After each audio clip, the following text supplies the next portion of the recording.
Olá, meus amores, tudo bem? Espero que sim. Então, segundo as recomendações de ficar em casa e de higienizar as mãos, lembre-se sempre de higienizar as mãos. A gente, tem esse distanciamento físico, mas aí a gente vem através dos vídeos trazer algumas informações para vocês. Esse vídeo vai especialmente para as turmas de 6º ano, que a gente vinha trabalhando sobre os conceitos básicos da ecologia. Então, hoje a gente vai fazer uma revisão geral, tá? Então, antes da gente partir para os conceitos, a gente precisa definir o que é ecologia.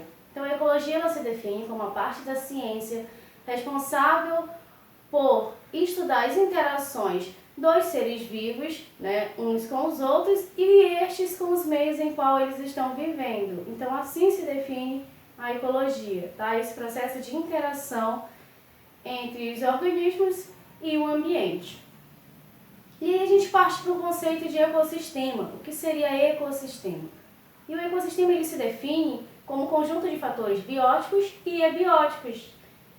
E aí a gente tem dois pontos principais, o ecossistema aquático e o ecossistema terrestre. E cada um com a sua característica, com a sua peculiaridade. E esses ambientes eles são dotados de fatores bióticos e abióticos. E o que seriam fatores bióticos? Os fatores bióticos são aqueles que têm, sendo classificados como organismos vivos, tá? De um modo geral, a gente classifica o quê? Plantas e animais. E aí no ecossistema aquático a gente ainda dota de um nomezinho diferenciado, que são os fitoplânctons, seriam as algas. Tá? Então isso são fatores bióticos. E os fatores abióticos? Os fatores abióticos são os elementos não vivos que pertencem a esse meio e que subsidiam a questão da vida. Esses são fatores abióticos, que temos como exemplo a água, a luz solar, a temperatura, o solo. Tá? Então, esses tipos de elementos formam os fatores abióticos. E aí a gente pula para o conceito de espécie. Como decifrar espécie? E a espécie ela se define como organismos semelhantes que são capazes de cruzar-se naturalmente no ambiente e produzirem descendentes férteis. E o que seriam esses descendentes férteis? São resultados dessa reprodução, ou seja, os filhos capazes de gerar novos filhos e assim levar a espécie ao longo de tempo, de manterem essa espécie, ok? E sobre o hábitat, o habitat, geralmente se fala. O habitat, ele é a morada desse organismo. Então, sabendo que a espécie, essa espécie ela tem um lugar onde ela é encontrada. E esse lugar onde ela é encontrada, eu chamo de hábitat. Então, é o lugar, é a morada, é o endereço de determinado organismo, de determinado ser. Então, isso seria o hábitat. Ok? Então, cada organismo vive em determinado ambiente e isso seria o seu hábitat. E aí a gente parte para aquele conceito que já gera uma duvidazinha entre hábitat e nicho ecológico, tá? Hábitat a gente já então decifra como o lugar, a morada, tá? A casinha dele. E o nicho ecológico é o conjunto de características que norteiam esse organismo. Então, quando eu tenho um conjunto de características que vão decifrar o modo de vida ou como se fosse a profissão desse ser no ambiente a qual ele está inserido. Como exemplo, a gente tem a onça pintada, que é o exemplo que eu trouxe para vocês. Então, que características dessa onça pintada me fazem decifrar como nicho ecológico?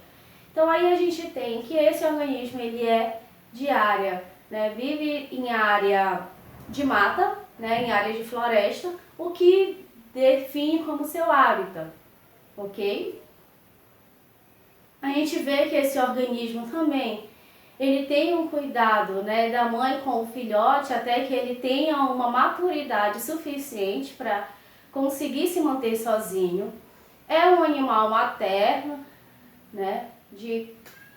alimenta na verdade do leite materno ao nascer, e aí a mãe cuida desse filhote por um determinado tempo. ele tem basicamente hábitos noturnos. O que seriam isso? Ele passa a maior parte do dia dormindo, né, descansando, principalmente, né, em cima das árvores. E assim, durante a noite, ele sai para caçar. Tá? E nessa caça é que ele vai atrás do próprio alimento. Então, ele se classifica também como um organismo o quê? Carnívoro. Né? Então, se alimenta de outros animais, da carne de outros animais. E isso também o classifica como predador de topo, que foi o que a gente viu também dentro das cadeias alimentares.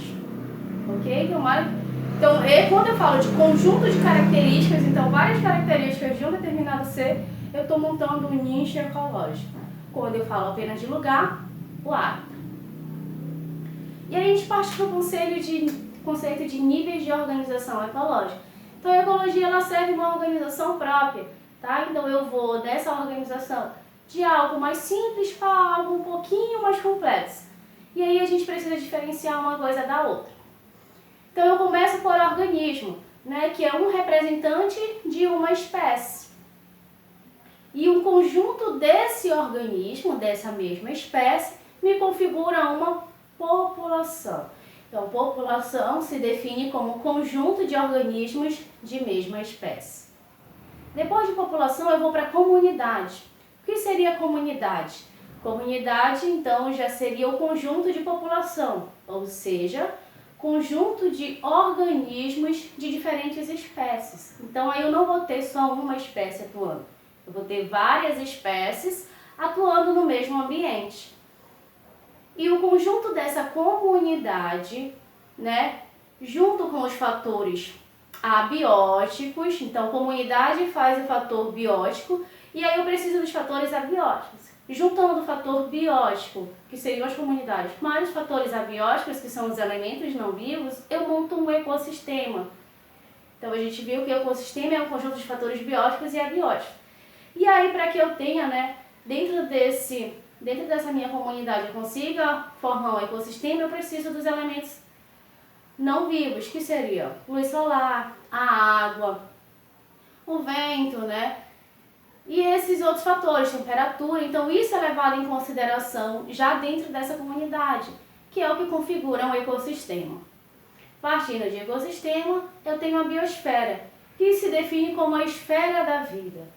Então, significaria o nosso próprio globo, né, nosso próprio planeta, e aí os vários lugares, né, os vários espaços em que eu tenho essa configuração de vida, por isso, esfera da vida.